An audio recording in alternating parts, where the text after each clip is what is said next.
इस पूरे सेशन में हम CSS 2027 और PMS जो भी एग्जाम्स आ रहे हैं 2026, इसका कंप्लीट मैंने आप लोगों को रोड मैप देना है। सबसे पहले मैं आप लोगों को एक बात समझाना चाहता हूं, वो बहुत इम्पॉर्टेंट है जो आप लोगों ने लिखना है और बहुत सारे स्टूडेंट्स इसमें कंफ्यूज्ड है।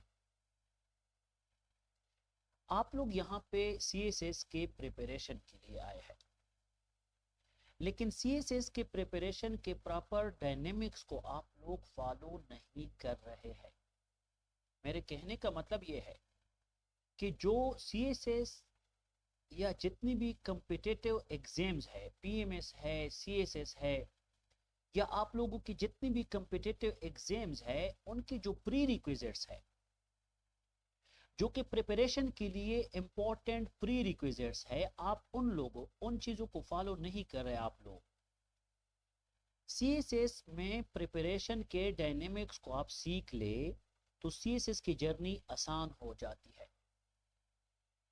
CSS या PMS के जो एग्जाम्स है, उसमें आप लोगों ने एक बात सुनी होगी, स्मार्ट स्टडी। तो स्मार्ट स्टडी क्या है, ये आप लोगों ने समझना है। CSS की प्रिपरेशन के लिए आप लोगों ने CSS या PMS की प्रिपरेशन के लिए CSS PMS की डायनेमिक्स को समझना है। और फिर आप लोगों ने कोशिश ये करनी है, अक्सर स्टूडेंट्स यहाँ पे कंफ्यूज होते हैं, वो डायरेक्ट जाके एकेडमी में एडमिशन लेके तैयारी स्टार्ट कर लेते हैं, डायरेक्ट प्रिपरेशन करते हैं। और डायरेक्ट प्रिपरेशन में एक चीज उनको समझ नहीं आती, जो कि बहुत गलत भी है, कि उनका एक बेस नहीं बना होता, और वो जस्ट 4 महीने की क्लासेस लेने के बाद वो कहते हैं मेरा CSS हो गया। नो, कभी भी नहीं। ये बात माइंड में रखे। बहुत सारे स्टूडेंट्स यहाँ पे है, मेरे साथ एनरोल भी है, बहुत सारे स्टूडेंट्स जो कि ऑलरेडी, उन स्टूडेंट्स को पता है कि आपने क्लासेस ले चुके होंगे। सिंस 2021 वो प्रिपरेशन कर रहे हैं, सिंस 2022 वो प्रिपरेशन कर रहे हैं। 4th अटेम्प्ट वाले स्टूडेंट भी मेरे पास है, 3rd अटेम्प्ट वाले स्टूडेंट्स भी मेरे पास है। उनको ये नहीं पता कि प्रिपरेशन क्या है। ब्लाइंडली वो 4 महीने एकेडमी ज्वाइन करने के बाद वो समझते हैं कि मेरी तैयारी हो गई, जो कि गलत है। CSS की प्रिपरेशन के लिए आप लोगों ने कुछ चीजें समझनी है, वो आज आप लोगों को मैं समझाऊंगा। सबसे पहली बात, ये कोई BS का एग्जाम नहीं है। CSS PMS कोई BS का एग्जाम नहीं है कि आप लोग BS के एग्जाम के मुताबिक आप लोग तैयारी करें, या BS में कोई भी एग्जाम देने के बाद आपकी GPA आके आपको एक डिग्री मिल जाएगी। नो, CSS के एग्जाम में आपने 12 सब्जेक्ट्स को पास करना है, और कम्पिटिटिव एग्जाम्स में आप लोगों ने नंबर गेम भी सीखना है, और नंबर गेम के साथ रिलेटिव पेपर अच्छे बनाने हैं, क्योंकि आपकी कंपटीशन 24,000 स्टूडेंट्स के साथ है। CSS PMS के एग्जाम के लिए अगर मैं आप लोगों को कहूं कि मेरे पास एक एस्पायरेंट आ जाता है, सबसे पहला स्टेप क्या होगा कि मैं उस स्टूडेंट की स्टेप नंबर 1 में उसकी मैं इंट्रोस्पेक्शन करता हूं। और उस इंट्रोस्पेक्शन में मुझे ये समझ आ जाती है कि इस स्टूडेंट ने ये डिसीजन कब लिया है, उसने BS कौन से सब्जेक्ट में किए, वो कौन से एग्जाम के लिए अपीयर हो रहा है, उसके क्या क्या स्ट्रेंथ्स है, उसके वीकनेसेस क्या है, उसने कोई एकेडमी ज्वाइन की है या नहीं, कोई एक प्रॉपर टाइम टेबल वो फॉलो कर रहा है या नहीं, क्या उसने कोई एक अटेम्प्ट दी है या कोई एक बिगनर स्टूडेंट है। इन सारी चीज़ों को इंट्रोस्पेक्ट करके फिर मैं उससे इनिशियल एक टेस्ट लेता हूं, जिसको मैं कहता हूं इनिशियल एनरोलमेंट टेस्ट। मेरे एकेडमी में कोई भी स्टूडेंट ऐसा नहीं होगा जिसकी मेरे पास उसकी इंट्रोस्पेक्शन ना हो, जो मैंने उससे इनिशियली कुछ चीज़ें ना पूछी हो, और कोई ऐसा स्टूडेंट नहीं होगा जिसकी इनिशियल एनरोलमेंट टेस्ट ना हो। ये बात माइंड में रखें। इंट्रोस्पेक्शन इसलिए ज़रूरी है ताकि मुझे आपकी स्ट्रेंथ्स, वीकनेसेस, आपकी डेडिकेशन, आपकी वी कैन से मोटिवेशन ये नजर आए। और आपका टेस्ट इसलिए जरूरी है कि मुझे आपका लेवल नजर आए, और आपको इसी टेस्ट के मुताबिक मैंने आपको ग्रुप्स देने हैं, जिसका नाम है ग्रुप 1, फिर आपका नाम होगा ग्रुप 2, कुछ स्टूडेंट्स है, फिर उसके बाद ग्रुप 3, और फिर उसके बाद एक सुपर बैच का स्टूडेंट भी उसमें जा सकता है। मेरे पिछले साल सुपर बैच में 6 स्टूडेंट्स थे, 2 की अभी लोकेशन आ जाएगी, क्वालिफाई है। इसका मतलब है कि आप लोगों की जो ग्रुप्स है, ग्रुप नंबर 1 में स्टूडेंट जाते हैं, ग्रुप 2 में जाते हैं, ग्रुप 3 में जाते हैं, सुपर बैच में जाते हैं। आप लोगों को इन्हीं ग्रुप्स के मुताबिक आप लोगों की को फीडबैक्स मिलेंगे। ये नहीं होगा कि फॉर एग्जांपल एक स्टूडेंट आया है और उसको डायरेक्ट मैं कहूंगा बस आप इस तरह तैयारी करें। नो, इंट्रोस्पेक्शन भी जरूरी है, इनिशियल एनरोलमेंट टेस्ट भी जरूरी है। उसके मुताबिक आपको group 1, group 2, group 3 and super batch के मुताबिक आपकी क्या होगी, आपकी तैयारी होगी, प्रिपरेशन होगी। अभी आप लोग समझे व्हाट इज प्रिपरेशन।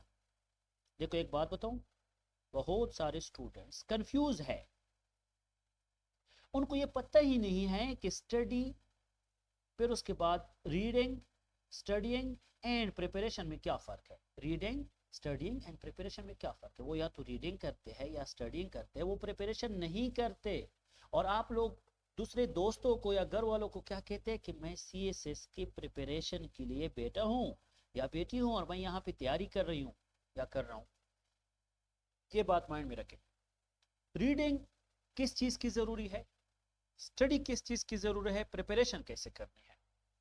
इसके लिए अक्सर मैं स्टूडेंट्स को कहता हूं कि जब आप सीएसएस की प्रिपरेशन करोगे तो ये हो नहीं सकता कि आप इन ब्रिजेस को क्रॉस ना करें।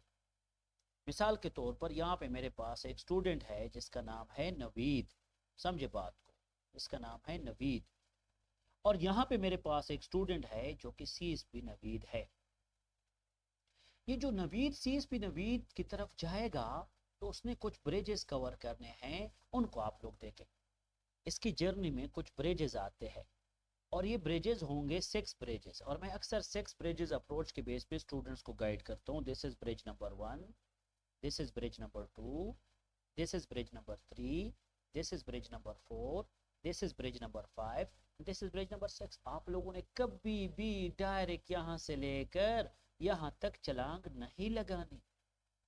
ये जो ब्रिज नंबर 1 है ये आप लोगों ने समझना है। एक और चीज, इन ब्रिजेस को समझने से पहले आपने ये चीज सीखनी है कि आपने कौन सी अटेम्प्ट देनी है और उस अटेम्प्ट के लिए स्कोरिंग सब्जेक्ट्स कौन से है। तो आप लोगों ने सब्जेक्ट सिलेक्शन पे काम करना होगा।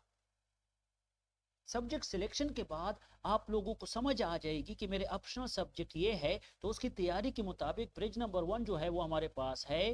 ब्रिज नंबर 1 है हमारे पास पास्ट पेपर्स एंड सिलेबस।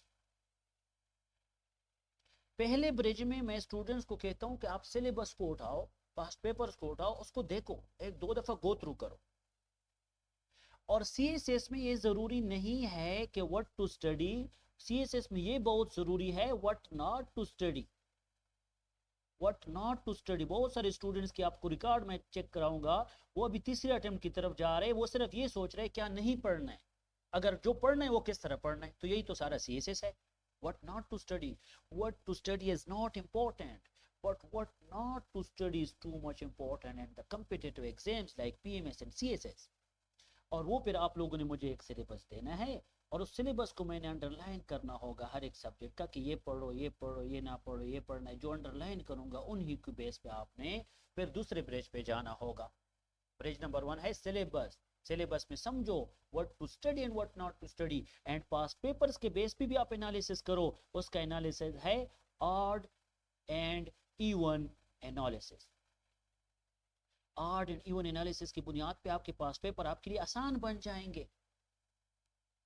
वो मैं आपको समझाऊंगा कि कौन से अटेम्प्ट में जाना है और कौन से एनालिसिस के बेस पे जाना है। दिस इज ब्रिज नंबर 1 जो कि पहला ब्रिज आप लोगों ने आफ्टर सब्जेक्ट सिलेक्शन कवर करना होगा। उसके बाद आपका आ जाएगा bridge number 2। Bridge number 2 is related two point making notes. और ये बात माइंड में रखे कि मैं उस स्टूडेंट या एस्पायरेंट सीएसएस का या पीएमएस का एस्पायरेंट नहीं समझता जिसके अपने नोट्स ना बने हो। एफपीसी की रिकमेंडेशंस के मुताबिक बहुत सारे स्टूडेंट नोट्स को कॉपी करते हैं तो उसकी क्रिएटिविटी डिस्टर्ब हो जाती है। तो मैं ये नहीं चाहता कि आप लोगों की क्रिएटिविटी डिस्टर्ब हो और आपके नोट्स ना हो और आप दूसरे के नोट्स कॉपी करें, और वो भी पॉइंट मेकिंग नोट्स चाहिए, जो कि मैं एक स्ट्रेटेजी के बेस पे आप लोगों को समझाऊंगा, जिसको कहते हैं साइनोप्सिस। साइनोप्सिस बेस्ड पे नोट्स में अक्सर स्टूडेंट्स के बनवाता भी हूँ। 10 to 15 डेज में वो सब्जेक्ट कवर कर लेते हैं अगर वो कंसिस्टेंसी के साथ काम करे।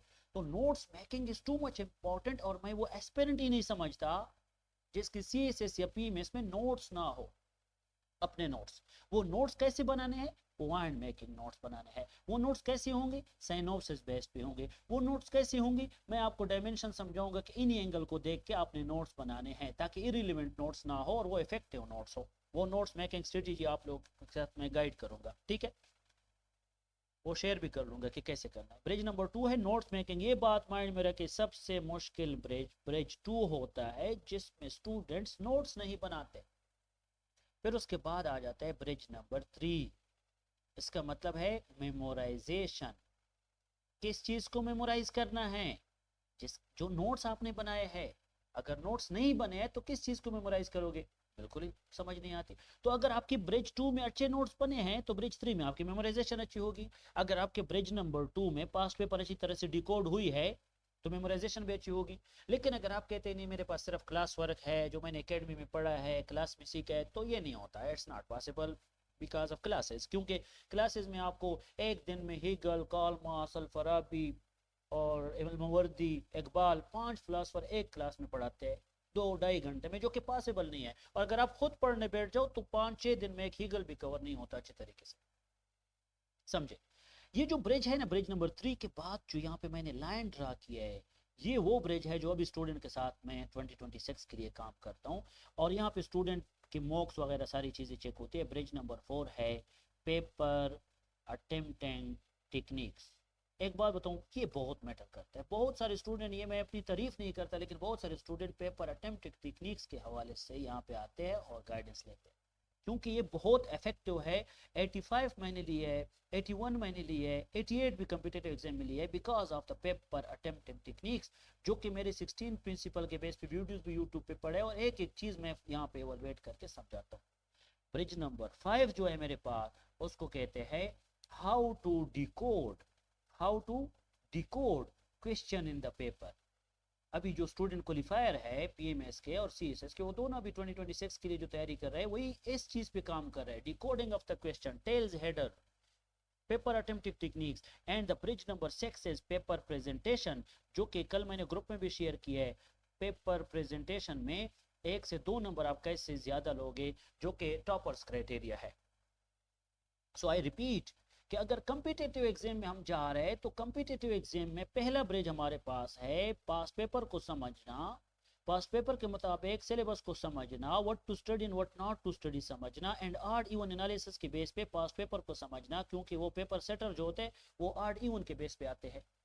उन्हीं की बुनियाद पे आपने पॉइंट मेकिंग नोट्स बनाने हैं, और पॉइंट मेकिंग नोट्स ही ना अकॉर्डिंग टू साइनोप्सिस टेक्निक होगा, जो कि relevant to the paper and relevant to the syllabus होगा। जब नोट्स बन जाए तो उसको मेमोराइज करो। मेमोराइज करने के बाद जो मैं टेक्टिक्स समझाता हूँ पेपर अटेम्प्टिंग टेक्निक्स के, how to decode the question, फिर इवैल्यूएट करना होगा, पेपर प्रेजेंटेशन को समझना है, वो सारी चीजें आप लोगों ने प्रैक्टिकली पेपर में अप्लाई करने हैं ताकि स्कोर आ जाए। और इन सारों को कवर करने के बाद आप अटेम्प्ट दोगे तो आप इंशाल्लाह सीएसपी नवीर या सीएसपी यहाँ पे आप जा सकते हैं। तो ये जो ब्रिजेस है हर एक सीएसपी ने कवर किए होते हैं, पहले दिन, दूसरे दिन, 1 साल बाद, 2 साल बाद ये कवर किए होते हैं।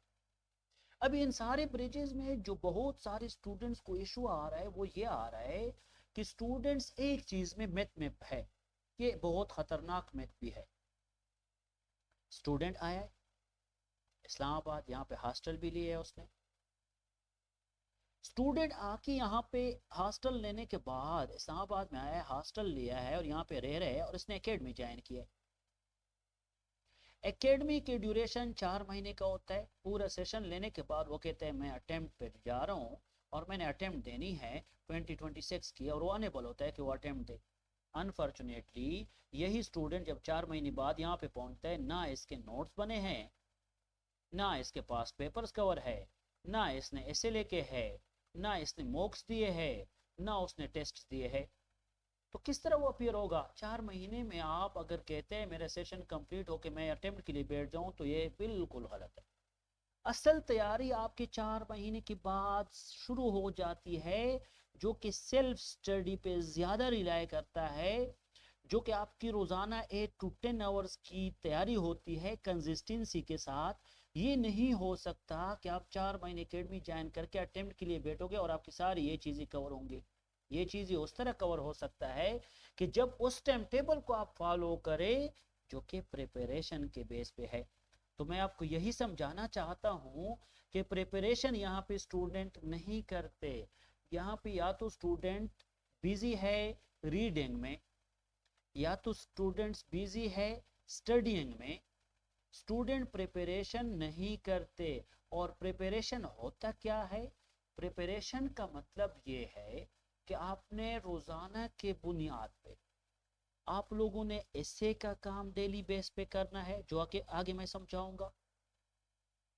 रोजाना की बुनियाद पे आप लोगों ने इंग्लिश प्रीसी या इंग्लिश फाउंडेशन का काम करना होगा, इंग्लिश फाउंडेशन एंड प्रीसी। और रोजाना की बुनियाद पे कोई एक सब्जेक्ट आप लोगों ने उठाना है और उसी एक सब्जेक्ट को आप लोगों ने कवर करना है। आपके टाइम टेबल में आज ही से रोजाना 1 से 2 घंटे ऐसे का काम उसी दिन से फर्ज हो जाता है जिस दिन से आपने इरादा किया है।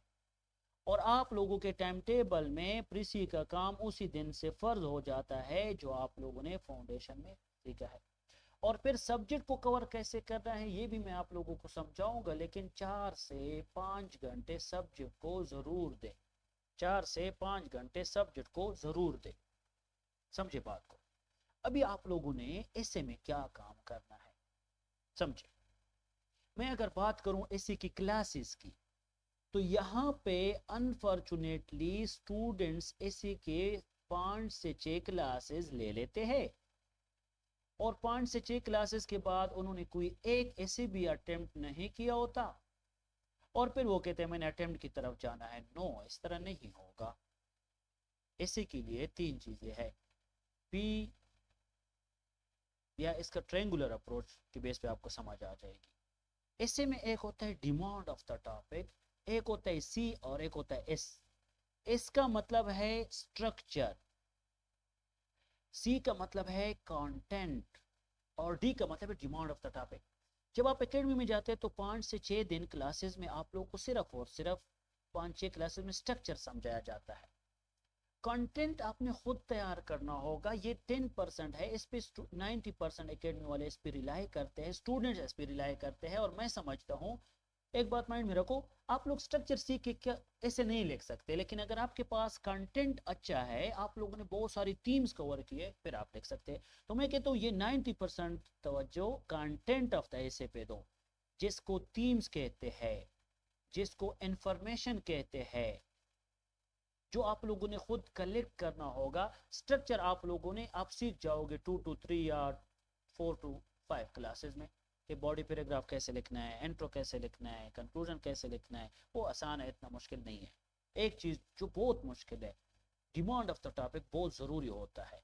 एक स्टूडेंट थी, उसने ऐसे लिखा था gender equality colon a popular slogan 2021 में। उसका स्कोर आया था 7/100। एंड एक बात बताऊं, उसके 634 स्कोर सारे पास थे, लेकिन उसने यहाँ पे जेंडर इक्वलिटी पे ऐसे लिख लिया, अब पॉपुलर स्लोगन पे नहीं लिखा, तो उसने डिमांड ऑफ द टॉपिक को गलत इंटरप्रेट किया, तो वो फेल हो गई। तो डिमांड ऑफ द टॉपिक बहुत जरूरी होता है, जो कि आपके ऐसे के इंटरप्रिटेशन पे आप लोग देख सकते हैं।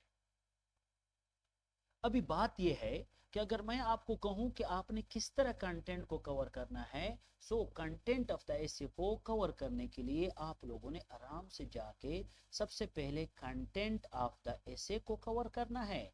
और कंटेंट ऑफ द एसे के साथ साथ आप लोगों ने एसे के थोड़े स्ट्रक्चर को देखना है, स्ट्रक्चर ऑफ द एसे। अभी स्ट्रक्चर ऑफ द एसे में एक चीज जरूरी है कि स्ट्रक्चर ऑफ द एसे में 4 to 5 मेरे लेक्चर्स है, वो मोर देन एनफ है for structure of the essay. और कंटेंट ऑफ द एसे में आपने डेली बेस पे एक रजिस्टर लेना होगा और उस रजिस्टर में कम से कम 200 से 300 तक पेजेस होने चाहिए।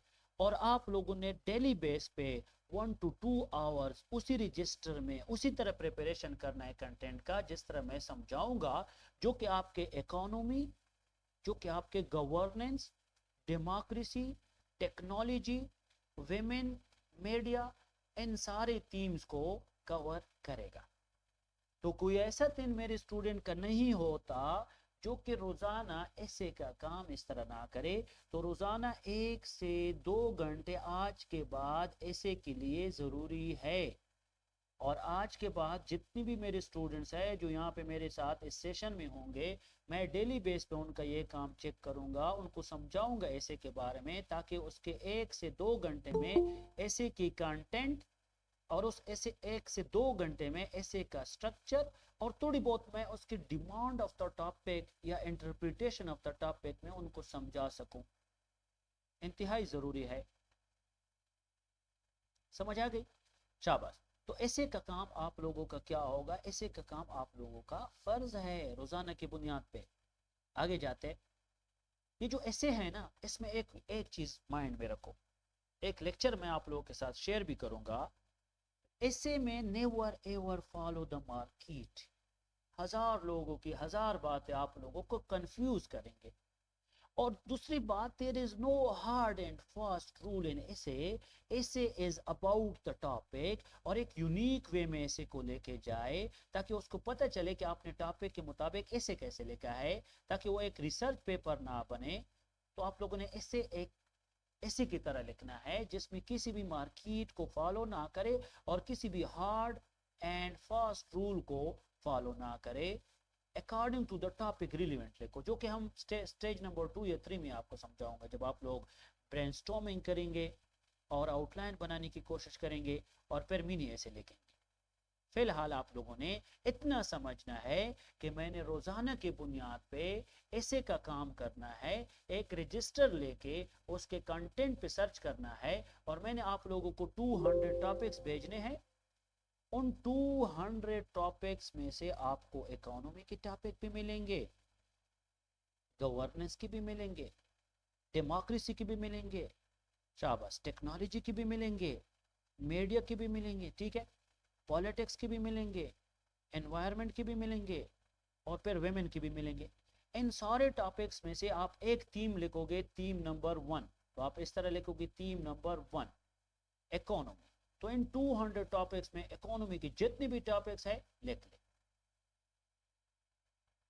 5, 6, 7, 11, 12 या 18 टॉपिक्स है इकोनॉमी के। तो रोजाना किसी एक टॉपिक पे अलग अलग सर्च करके मुझे चेक कराना होगा, लेकिन ये अभी नहीं। सबसे पहले आप लोगों ने मेरे वो जो इकोनॉमी की जितनी भी लेक्चर्स है वो मैं आप लोगों को ऐसे के लेक्चर समझाऊंगा, वो शेयर करूंगा, वो पहले लो, ताकि आप लोग को ऐसे के डिमांड, थीम, इन चीज़ों की समझ आ जाए। फिर आप लोगों ने रजिस्टर को मेंटेन करके उसी रजिस्टर में ये सारे टॉपिक्स लिखने हैं और हर एक टॉपिक को अलग अलग रिसर्च करना है, ताकि आप लोगों के ऐसे का कंटेंट ठीक हो जाए।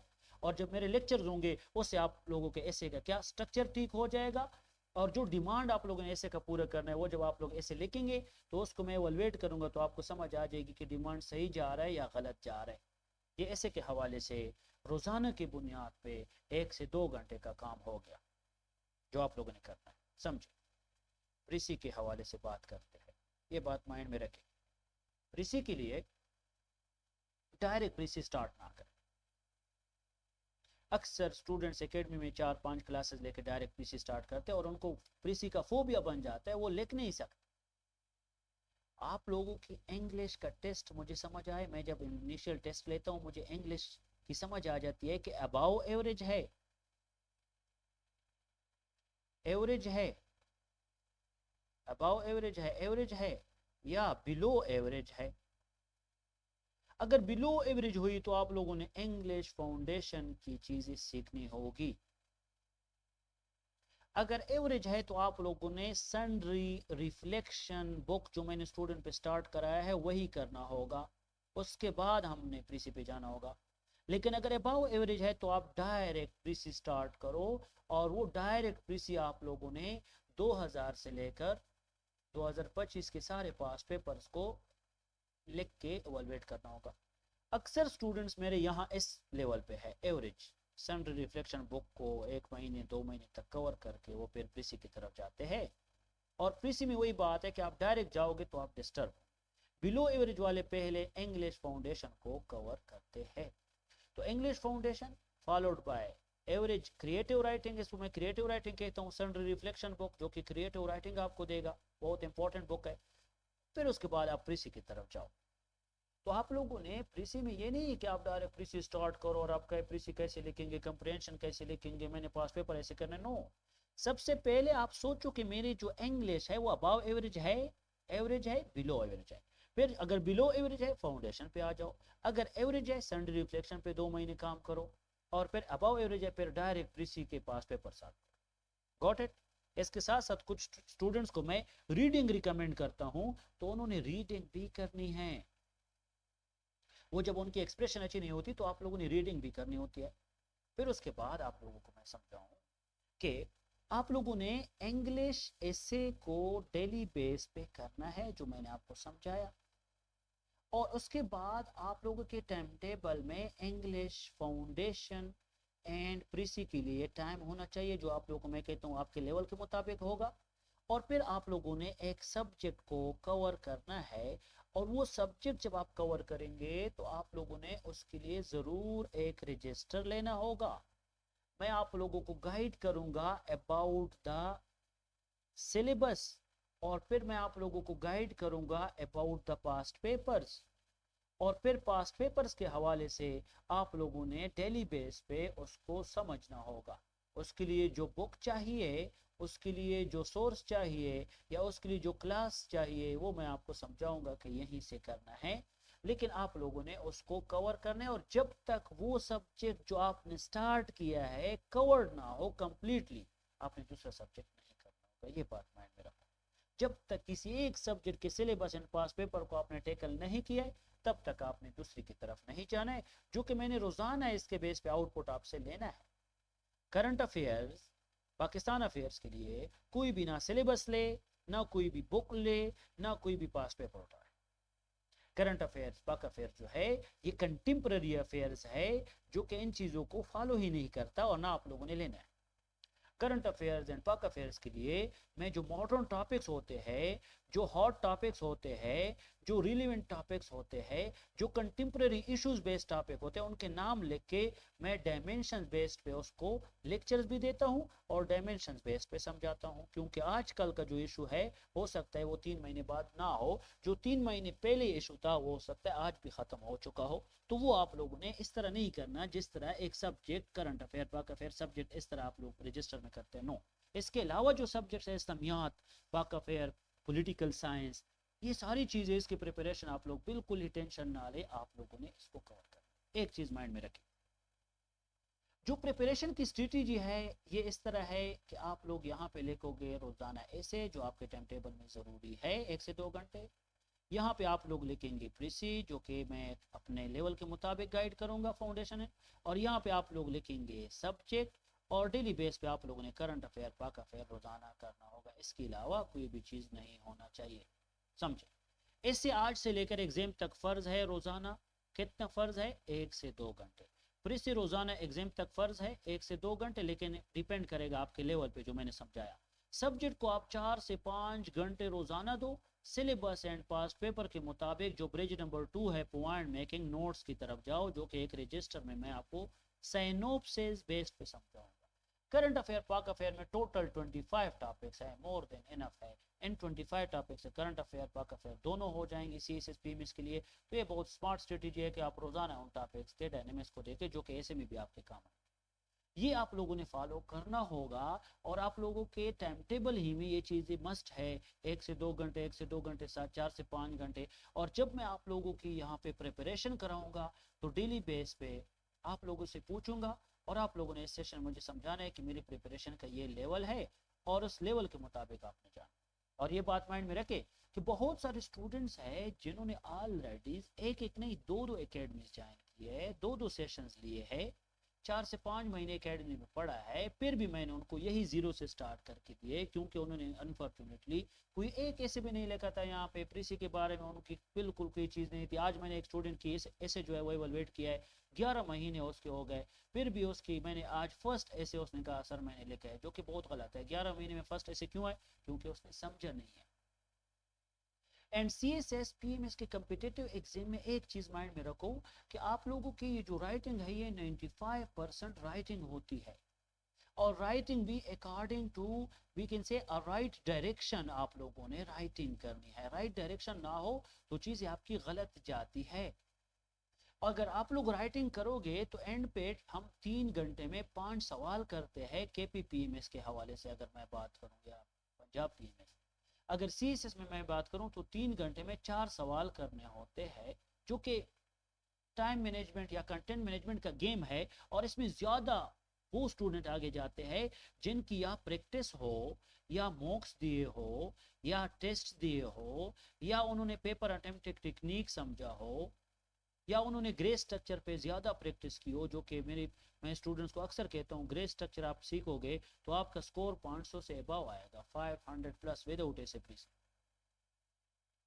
जो कि मैक्सिमम स्कोर देता है। अगर आप लोग सेशन भी आपने लिया एकेडमीज में, एकेडमीज के सेशन लेने के बाद भी यही चीजें आप लोग कवर करेंगे, क्योंकि मेरे मैक्सिमम स्टूडेंट्स वो है जिन्होंने एकेडमीज की जो सेशन लिए है उसके बाद आके मेरे साथ यही प्रिपरेशन सेशन ज्वाइन करके कहते हैं सर हमारी तैयारी करनी है और हमने इस तरह करनी है, तो यही प्रिपरेशन को फॉलो करते हैं।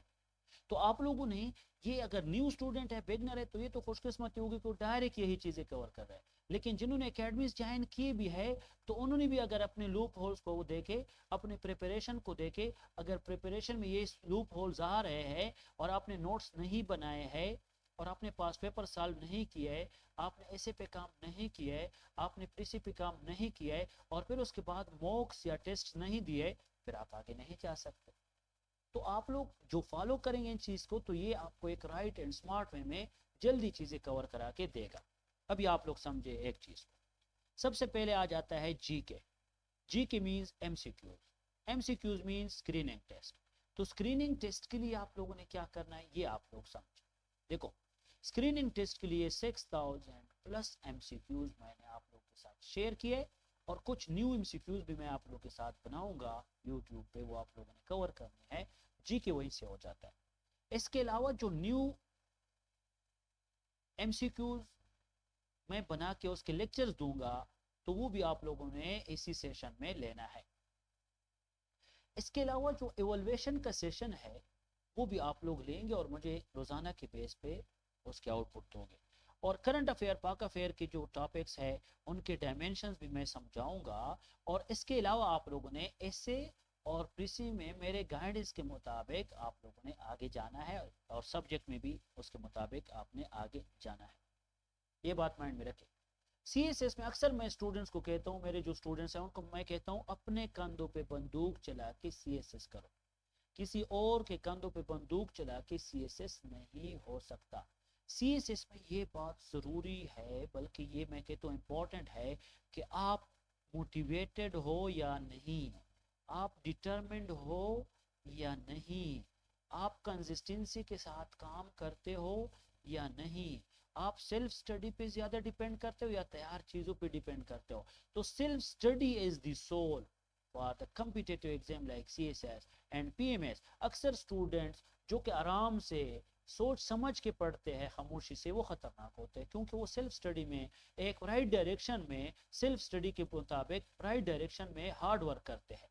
और राइट डायरेक्शन में अगर एक बंदा हार्ड वर्क करे, तो राइट डायरेक्शन में हार्ड वर्क को हम क्या कहते हैं, स्मार्ट स्टडी। और स्मार्ट स्टडी आप लोगों ने सोचा होगा कि CSS में स्मार्ट स्टडी जरूरी है, तो स्मार्ट स्टडी आप लोग समझेंगे फिर आप लोग जाएंगे। कुछ कुछ चीजें मेरे बहुत सख्त है, वो ये है कि आपने कम से कम 8 से 10 घंटे रोजाना पढ़ना होगा। कुछ चीजें मेरी बहुत इंपॉर्टेंट है कि आपने राइटिंग पे आपने काम करना होगा, और राइटिंग को पावर अप्रोच के बेस पे जो मैं समझाऊंगा उसके बेस पे करना। फिर उसके बाद एक प्रॉपर टाइम टेबल मेरे स्टूडेंट का होगा जो रोजाना के बेस पे वो फॉलो करेगा, और मेरे स्टूडेंट डाइवर्स या डाइवर्स नहीं जाएगा। ये डाइवर्स की क्या मतलब है, देखो एक बात बताऊं, अगर आप किसी स्टूडेंट से अभी कहोगे कि आपकी टाइम टेबल क्या है, वो क्या कहते हैं पता है, वो कहते हैं सर सुबह 1 घंटा मैं डान पढ़ता हूँ, फिर डान के बाद सर मैं एडियम्स याद करता हूँ, फिर एडियम्स के बाद सर मैं करंट अफेयर का टॉपिक करता हूँ, सर फिर मैं एवरीडे साइंस जो लेक्चर लिया है वो मैं करता हूँ, सर फिर मैं ऐसे का काम करता हूँ जो उसने क्लास में सर मैंने किया है, फिर सर मैं उसके बाद इस्लामियात कवर करता हूँ, और फिर रात को सर मैं एक ऑनलाइन लेक्चर लेता हूँ, जो कि बहुत गलत है। आप लेक्चर्स लो, आप क्लासेस लो, कोई भी चीज हो, आप न्यूज़पेपर पढ़ो, सारी चीजें ठीक है, लेकिन एक ही डायमेंशन पे कि आप लोगों का पहला टास्क होगा इंग्लिश का। इंग्लिश के ऐसे का टास्क डेली बेस पे जरूरी है। फिर उसके बाद आपका दूसरा टास्क होगा, टास्क नंबर 2, आपकी प्रीसी एंड फाउंडेशन जो मैंने बताया। फिर उसके बाद आपका होगा टास्क नंबर 3, एक सब्जेक्ट को कवर करने का काम।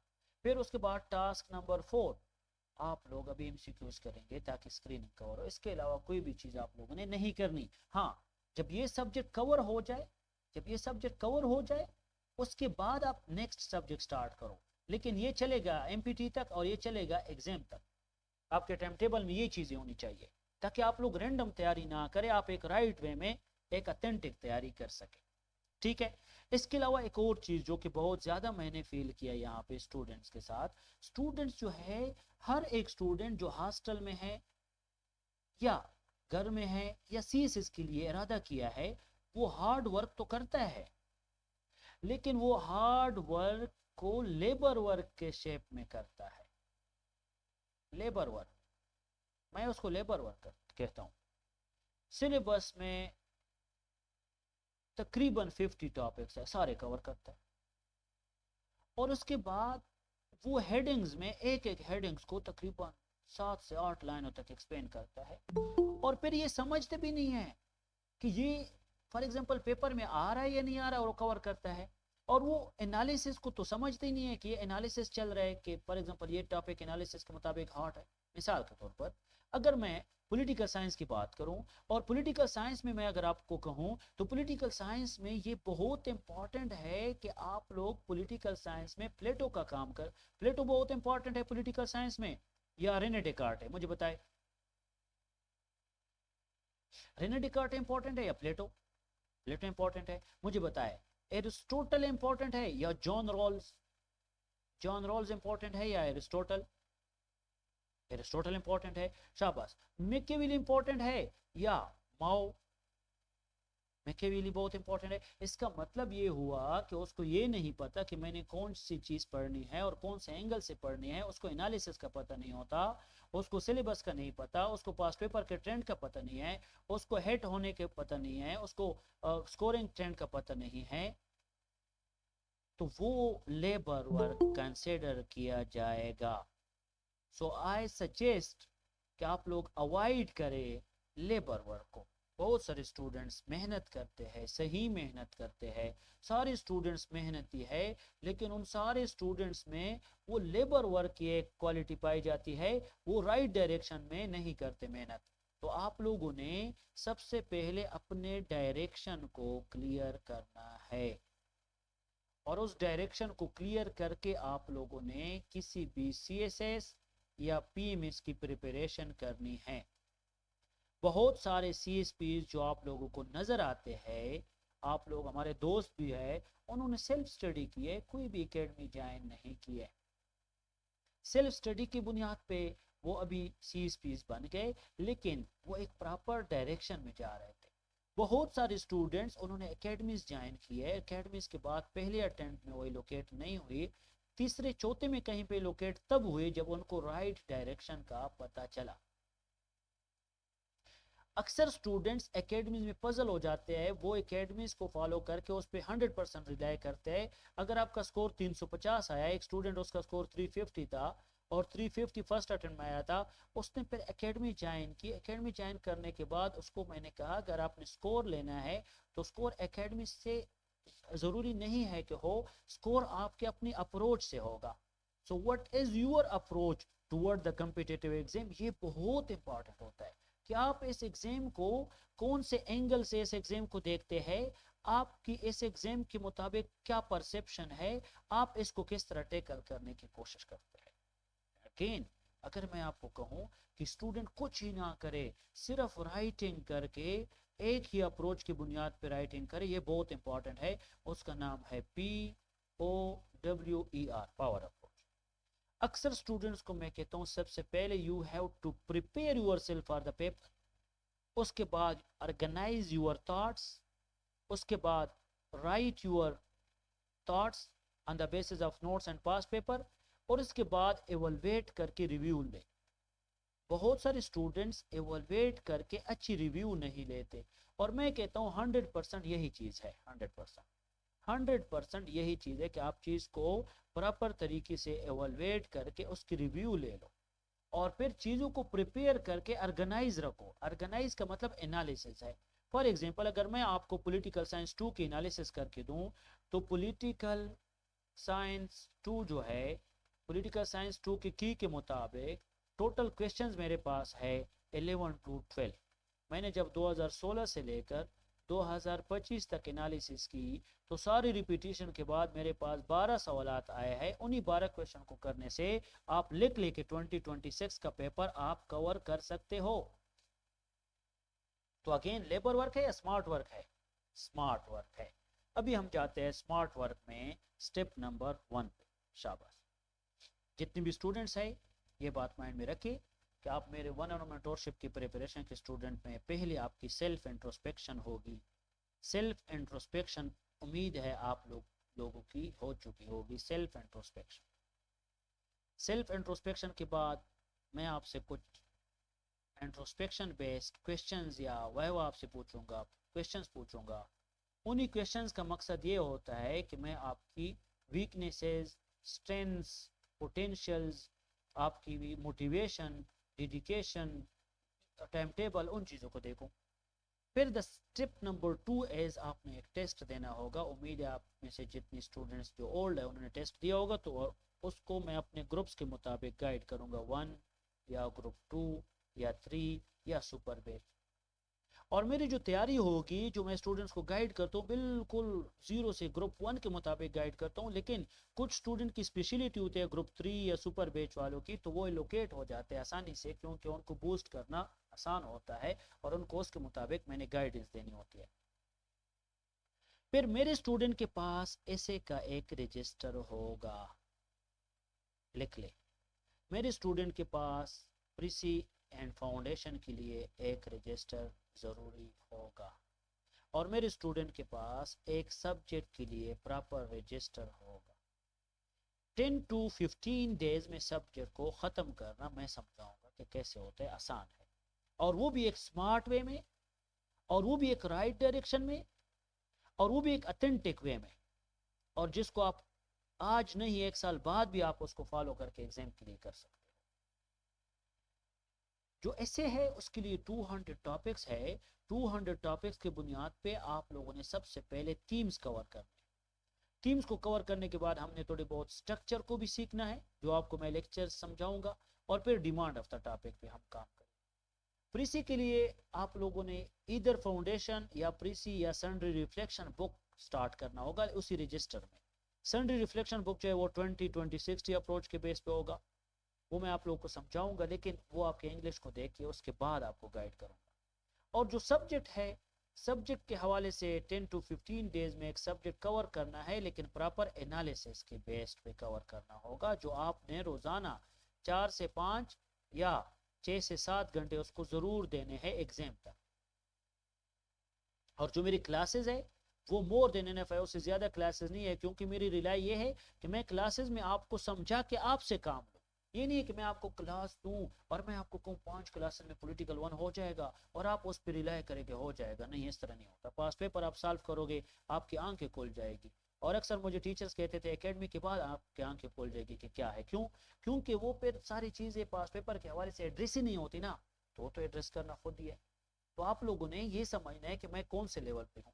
फिर उसके बाद आप लोगों ने मेरे साथ एक टाइम टेबल शेयर करना है, और आप लोगों को हर एक स्टूडेंट को मैं एक प्रॉपर टाइम टेबल दूंगा। उसी टाइम टेबल के मुताबिक आप लोगों ने प्रिपरेशन करनी है, एक राइट वे में, एक राइट डायरेक्शन में।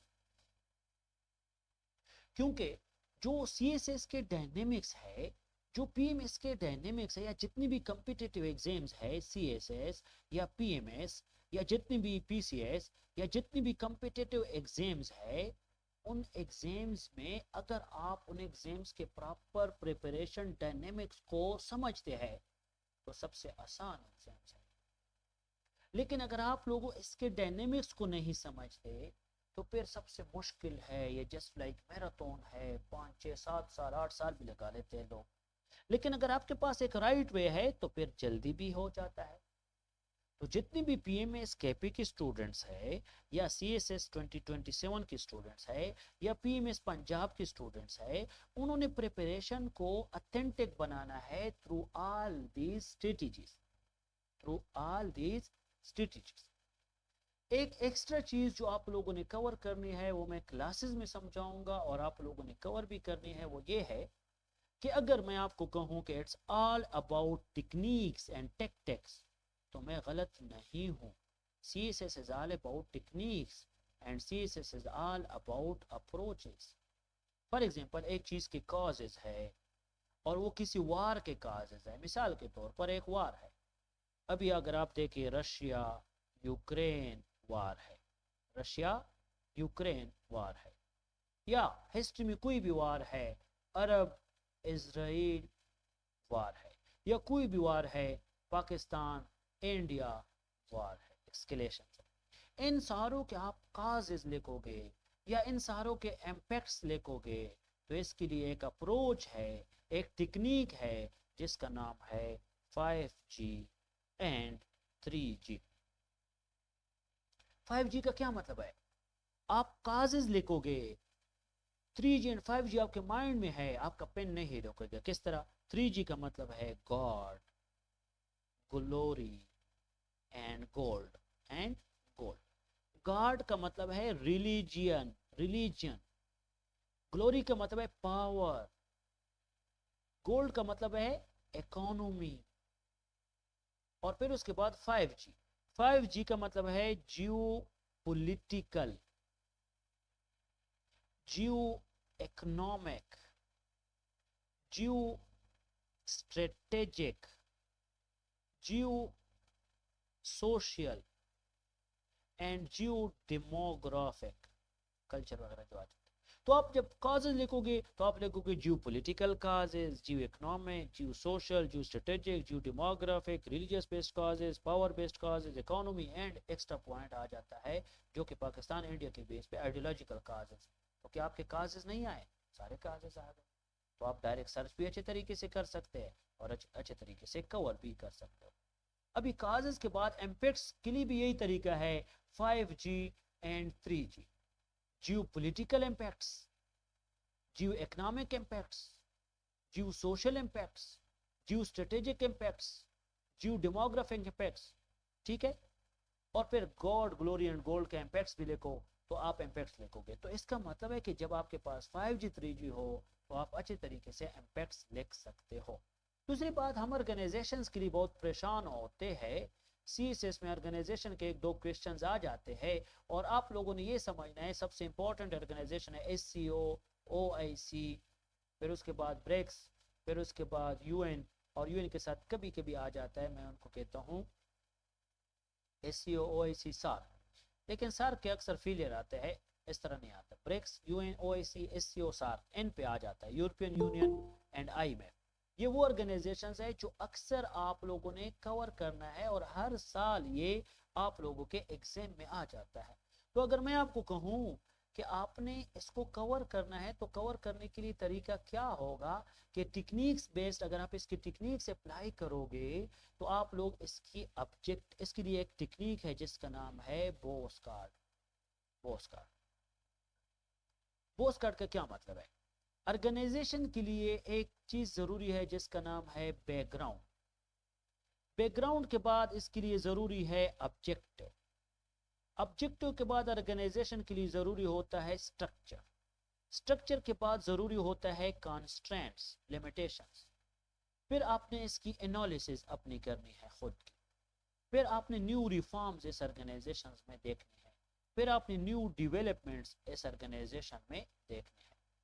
तो आप इसका बैकग्राउंड देखें तो बैकग्राउंड में 1 से 2 बातें लिखो, ऑब्जेक्टिव आप 10 लिखो, स्ट्रक्चर में आप 3 से 4 पॉइंट्स लिखो, कंस्टेंट भी 3 से 4, एनालिसिस खुद से 2 लिख लो, रिफॉर्म्स 3 से 4 लिखो और 3 से 4 डेवलपमेंट्स लिखो, तो कोई भी ऑर्गेनाइजेशन आएगा तो इसका क्वेश्चन आप सॉल्व कर सकते हैं। इसका मतलब ये हुआ कि जितनी भी कम्पिटिटिव एग्जाम्स है उसमें टेक्निक्स की जरूरत होती है। तो आप लोगों ने जो मैंने टास्क वगैरह समझा दिए वो, और जो मैंने यहाँ बताया कि इट्स ऑल अबाउट टेक्निक्स, वो आप लोगों ने कवर करना होगा। समझे बात को?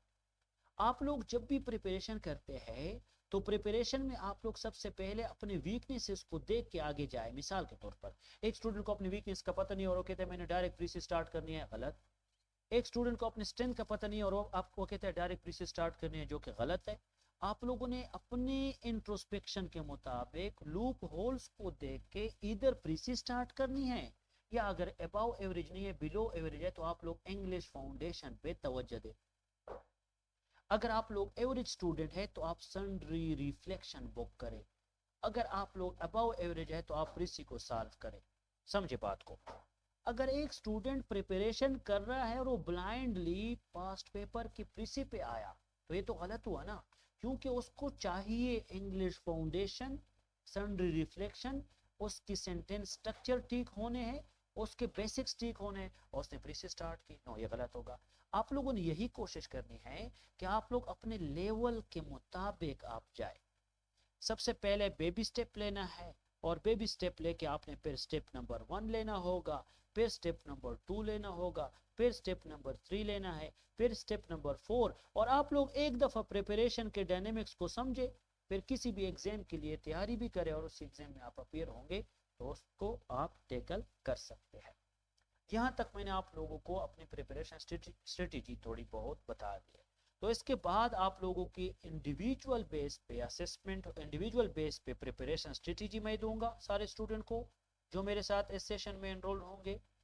इंडिविजुअल बेस पे सेशन के बाद मैं आप लोगों को थोड़ी बहुत मेथडोलॉजी के बारे में भी समझाऊंगा, ताकि आप लोग समझे कि ये एग्जाम्स असल में होते क्या है, इसका एसेंस क्या है, और इन एग्जाम्स को टैकल करने का आसान तरीका क्या है, यही मैं आप लोगों को समझाऊंगा।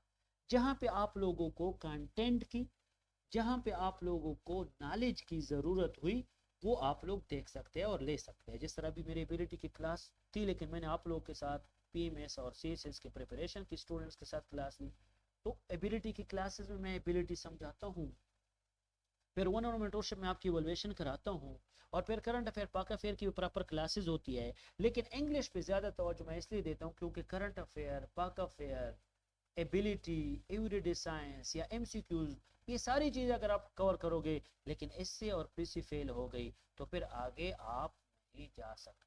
तो इसलिए ज़रूरी है कि आप लोगों को इन सारे डायनेमिक्स का अच्छे तरीके से आइडिया हो और उसके बेस पे आप अपनी प्रिपरेशन स्टार्ट कर लें। ठीक है, यहाँ तक मैंने आप लोगों को क्लू दे दिया। इसके बाद आप लोगों ने कल से यही तैयारी स्टार्ट करनी है। इसमें अगर आप लोगों का कोई भी किसी स्टूडेंट का यहाँ तक अगर क्वेश्चन है तो वो पूछ सकता है, अगर नहीं है तो फिर हम आगे प्रोसीड करते हैं। Any question? यहाँ तक किसी का कोई क्वेश्चन है? यहाँ तक क्वेश्चन? आप काइंडली एक ओवरव्यू दे सकते हैं? ये लेक्चर मैं अभी रिकॉर्ड कर रहा हूँ ना, तो आप वो यूट्यूब पे ज़रूर ले लेंगे। मैंने इसलिए रिकॉर्ड किया है क्योंकि बहुत सारे मेरे स्टूडेंट, अभी आपने लेट ज्वाइन किया है, गुलमीना क्या नाम है, आयशा, और इसके साथ एक गुलमीना स्टूडेंट भी है या नई क्लास में, उसने भी मुझे कहा है। तो वो फिर एक और स्टूडेंट भी है, वो भी आज नहीं है क्लास में, समा है, हाँ समा तो है, चलो। तो ये फिर आप लोग वहीं से भी देख सकते हैं, ठीक है, ताकि फिर आपको प्रॉपर प्लान का पता चले। अभी तक मैंने ये कहा है, अगर मैं थोड़ी बहुत ओवरव्यू आपको दे दूं तो आप ओवरव्यू में कुछ चीज़ें आप समझे। ओवरव्यू इसका ये है कि सबसे पहले आप लोगों ने अपने लेवल पे एक टेस्ट सबमिट करना होगा मेरे साथ। वो इनिशियल आपका टेस्ट होगा जो मेरे स्टूडेंट्स ने ऑलरेडी दिया है। फिर टेस्ट के मुताबिक मैं आप लोगों को ग्रुप दूंगा, फिर ग्रुप के मुताबिक आपकी गाइडेंस होगी। दूसरी बात, आपकी एक प्रॉपर इंट्रोस्पेक्शन मेरे पास होना चाहिए कि आपके वीकनेसेस, स्ट्रेंथ्स वगैरह क्या है। फिर उसके बाद मैंने आपको प्रॉपर टाइम टेबल के बारे में थोड़ा समझाया कि प्रॉपर ये टाइम टेबल आपका होगा। और मैंने कुछ गलत चीज़ें समझाई जो मैथ्स है, जो कि स्टूडेंट गलत लेके जाते हैं अपने प्रिपरेशन को, वो आप लोगों को समझाया कि इन मैथ्स से हटो और आप लोग एक अथेंटिक वे में, स्मार्ट वे में प्रिपरेशन पे आप आ जाए। तो मेरी आपको ये सजेशन होगी, क्योंकि चीज़ें मैंने अच्छी डिटेल में पढ़ाई है, तो ये मैं जब अभी अपलोड कर लूँ तो इसको आराम से गो थ्रू करो ताकि आपको पता चले कि प्रिपरेशन कैसी होगी। ठीक है?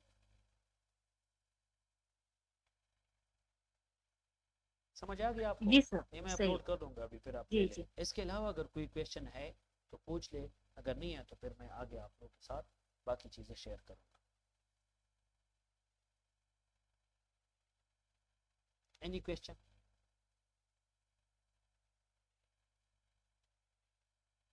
ठीक है, यहाँ तक मेरे ख्याल में जो मैंने समझाया है वो आप लोगों का क्लियर है। शाबाश। सीएसएस में अक्सर स्टूडेंट्स डीमोटिवेट हो जाते हैं, मोटिवेशन उनका बहुत ज़्यादा डिस्टर्ब होता है, मोटिवेटेड नहीं रहते, और मोटिवेशन के बगैर सीएसएस नहीं होता। और मोटिवेशन आता है आपके डिसिप्लिन से, और आपका डिसिप्लिन आएगा आपके टाइम टेबल से। डेली इज नॉट मोटिवेशन, सिर्फ ही आपको डेली मोटिवेट नहीं कर सकता। डेली एज यूर डिसिप्लिन, जो कि डिपेंडेंट है आपके टाइम टेबल पे, और यही टाइम टेबल आपको मोटिवेट रखेगा। तो अगर एक स्टूडेंट है जो डीमोटिवेट हो जाता है ड्यूरिंग सीएसएस प्रिपरेशन या पीएमएस प्रिपरेशन, तो समझो कि उसका अपना एक प्रॉपर टाइम टेबल नहीं है। और आज ही जितनी भी मेरे स्टूडेंट्स हैं, उन्होंने अभी जो मैंने न्यू ग्रुप बनाया है फॉर सीएसएस 2027 एंड पीएमएस 2026, ये आप लोग अपना टाइम टेबल शेयर करें, नेम लिखो, जो आप लोगों का टाइम टेबल है नेम लिख लो, नेम के बाद टाइम टेबल लिखो कि ये मैं पढ़ता हूँ, ये पढ़ता हूँ, ये पढ़ता हूँ। जो आप लोगों का एक रियलिस्टिक टाइम टेबल है वो आप लोगों ने मेरे साथ शेयर करना है, ताकि आप लोगों का टाइम टेबल मैं चेक कर लूँ कि ये जो टाइम टेबल है ये एक अथेंटिक वे में जा रहा है या टाइम टेबल में कुछ इश्यूज है। सबसे पहले आप लोगों ने टाइम टेबल को शेयर करना है। और अगर आप लोगों का एक अथेंटिक टाइम टेबल बन गया और आप लोगों ने डेली बेस पे उस टाइम टेबल को फॉलो किया कंसिस्टेंसी के साथ, तो ये नहीं हो सकता कि आप डिमोटिवेट रहे। तो आप लोगों का पहले जो है टास्क है कि आप लोग अपना टाइम टेबल मेरे साथ शेयर कर ले। नंबर 2, जिन स्टूडेंट्स की इंट्रोस्पेक्शन नहीं हुई है उनसे मेरी इंट्रोस्पेक्शन का सेशन होगा, और इंट्रोस्पेक्शन के बाद उससे मैं इनिशियल टेस्ट ज़रूर लूँगा।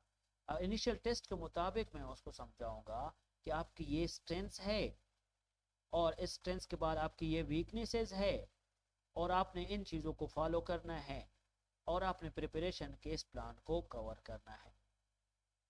इसके बाद द थर्ड थिंग इज, आप लोगों ने डेली बेस पे ये बात माइंड में रखो, ऐसे का लेक्चर जो मैं आप लोगों के साथ शेयर करूंगा, ऐसे का कंटेंट वो जरूर करना है। और फिर एक और चीज है, वो ये है कि प्रीसी के लिए आप लोगों का इंग्लिश में चेक करके आप लोग को सजेशन दूंगा कि आप लोग फलाना स्टेप स्टार्ट करें, या फाउंडेशन, या सैंड रिफ्लेक्शन बुक, या डायरेक्ट प्रीसी। और फिर एक सब्जेक्ट कैसे स्टार्ट करना है, उस सब्जेक्ट के हवाले से मैं नेक्स्ट सेशन में आप लोगों को समझाऊंगा कि सब्जेक्ट आप लोगों ने कैसे कवर करना होगा, सब्जेक्ट की तैयारी कैसे करनी है। और अगर हो सके तो एमसीक्यूज भी डेली बेस पे करें ताकि आप लोगों की वो तैयारी हो। ठीक है, ये आप लोगों का प्लान हो गया। इसके बाद एक चीज़ मैं आपको समझाना चाहता हूँ, वो टेक्निक्स थे जो मैंने आज आप लोगों को थोड़ा बता दिया कि आप लोग ज़्यादा से ज़्यादा टेक्निक्स पे तवज्जो दें। Paper attempted techniques, notes making techniques, memorization techniques, how to decode question, उसका structure approach and grey structure approach के बेस पे, उसके बेस पे आप तैयारी को अथेंटिक एंड एक अच्छे वे में लेके जा सकते हैं। ठीक है, शाबाश। अभी मैं आप लोगों को एनालिसिस के बेस पे एक अप्रोच समझाऊंगा जिसका नाम है करंट अफेयर में 5 बलून अप्रोच। समझे 5 बलून अप्रोच में क्या है? करंट अफेयर्स और पाक अफेयर्स में अगर सवाल आएगा, मैंने आप लोगों को कहा कि मेरे पास टोटल 25 टॉपिक है, करंट अफेयर पाक अफेयर दोनों हो जाएंगे। अभी अगर आप लोग कहते हैं नहीं सर मैंने पढ़ना है, तो आप क्लासेस भी लेंगे, बुक्स भी लेंगे, मैगजीन्स भी लेंगे, ये गलत है। 25 टॉपिक्स है, डायमेंशन बेस पे कर लो, हो जाएगा। 5 बलून्स का क्या मतलब है? करंट अफेयर में आपके पास टोटल 5 बलून्स होते हैं, टोटल 5 बलून्स होते हैं। 5 बलून्स में एक आपके पास बलून है NIOCR। करंट अफेयर में या तो सवाल आएगा नेशनल इश्यूज से, आवाज आ रही है, या सवाल आएगा इंटरनेशनल इश्यूज से, या फिर क्वेश्चन आएगा ऑर्गेनाइजेशन से, या फिर क्वेश्चन आएगा रिलेशन से, या फिर क्वेश्चन आएगा कॉन्स्टिट्यूशन से, कॉन्स्टिट्यूशन से। आई रिपीट, 5 बलून अप्रोच है national issues, international issues, organisations, constitutions and, या क्वेश्चन आएगा रिलेशन से। अभी जो हमारे पास एनालिसिस है वो किस तरह है, 2000 से लेकर 2001, 2002, 2003, 2004, 2005, समझे, 2006, 2007, 2008, 2025 तक हमने एनालिसिस किया। इसमें अगर आप करंट अफेयर में देखें तो एन, आप देखो एन आई ओ सी, सॉरी यहाँ पे NIOCR, तो एन के क्वेश्चन 2000 में है 1, इंटरनेशनल के 2, ऑर्गेनाइजेशन का 1, कॉन्स्टिट्यूशन का 1, रिलेशन के 2। फिर 2001 में एन के 2, आई के 1, ऑर्गेनाइजेशन का 1, सी के 1, रिलेशन के 2। लेकिन जब हम 2025 पे पहुंचे तो नेशनल इश्यूज के 3 सवाल आए हैं, इंटरनेशनल इश्यूज के 2 आए हैं, ऑर्गेनाइजेशन का 1 आया है, कॉन्स्टिट्यूशन की 0 है, रिलेशन का 1 है। तो इसका मतलब है कि अगर आप इंटरनेशनल एंड नेशनल इश्यूज को सही से कवर करें तो करंट अफेयर, पाक अफेयर हो सकता है। इसके अलावा अगर आप लोग प्री पार्टीशन पे आ जाए तो प्री पार्टीशन पे आप लोगों ने KPPMS के हवाले से ज्यादा तवज्जो प्री पार्टीशन के होने चाहिए, क्योंकि वहां पे प्री पार्टीशन के क्वेश्चन ज्यादा आते हैं। समझ आ गई यहाँ तक एनालिसिस की?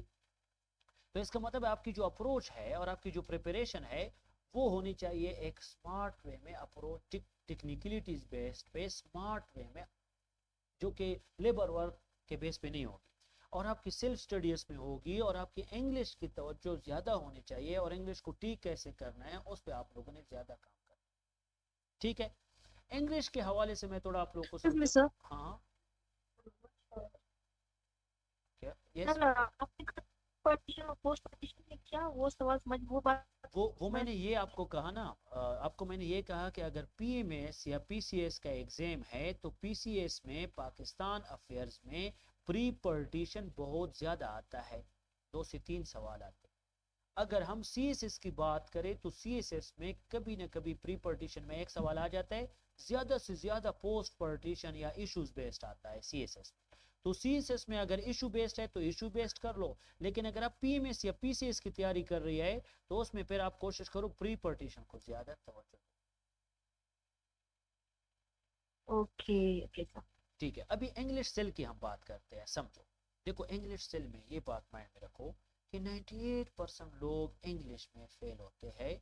उनकी एक तो रीडिंग ठीक नहीं होती, और रीडिंग वो करते नहीं है, और दूसरी बात वो राइटिंग नहीं करते। मैं एक अप्रोच स्टूडेंट्स को अक्सर बताता हूँ, 20-20-60 अप्रोच, उसके बेस पे संडे रिफ्लेक्शन बुक कवर करो। अगर वो ना हो तो फिर आप इंग्लिश के बेसिक्स को सीख लो।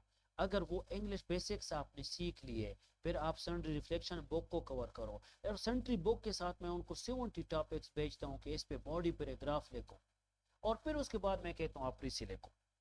क्योंकि अगर आपने बेस नहीं बनाया है और आपके बेस में एक इशू आ रहा है, एक ऑथेंटिक बेस आपका नहीं है, इंग्लिश की structure, sentence structure and paragraphing में आपका इशू आ रहा है, तो हाउ इज इट पॉसिबल कि आपकी प्रीसी भी अच्छी होगी और आपका ऐसे भी अच्छा होगा? तो आप लोगों के जो 100 मार्क्स है ऐसे के, और 100 के साथ साथ आप लोगों की प्रीसी के 50 मार्क्स है, वो स्किल्स बेस्ड पे है, और स्किल्स ज्यादा से ज्यादा प्रैक्टिस मांगता है। लेकिन प्रैक्टिस के लिए एक बेस बना के प्रैक्टिस किया करो, वो बेस्ट होगा। तो इंग्लिश सेल में मैं अक्सर स्टूडेंट्स को कहता हूँ कि अगर आप लोग इस इंग्लिश सेल को टैकल करेंगे तो आपका इंग्लिश ठीक होगा, but it depends again on your English कि आपके इंग्लिश का लेवल क्या है। उस लेवल के मुताबिक मैं आपको फिर गाइडेंस दूंगा। तो यहाँ तक अगर किसी का कोई क्वेश्चन है तो आप पूछ सकते हैं ताकि मैं उसका जवाब दूं। शाबाश। और हाँ, सब्जेक्ट सिलेक्शन के हवाले से मैं आपको कहूँ तो पहला स्टेप हमारा होगा सब्जेक्ट सिलेक्शन। तो यहाँ तक अगर कोई क्वेश्चन नहीं है तो अभी मैं आप लोगों के सब्जेक्ट सिलेक्शन की तरफ आऊँगा। Step number 1, subject selection. शाबाश। अगर कोई क्वेश्चन नहीं है then we will move toward subject selection. Any question?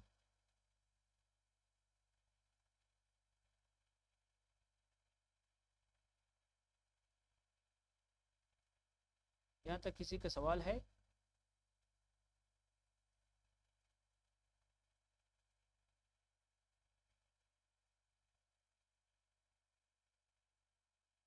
कोई क्वेश्चन अगर है तो पूछ सकते हैं, शाबाश।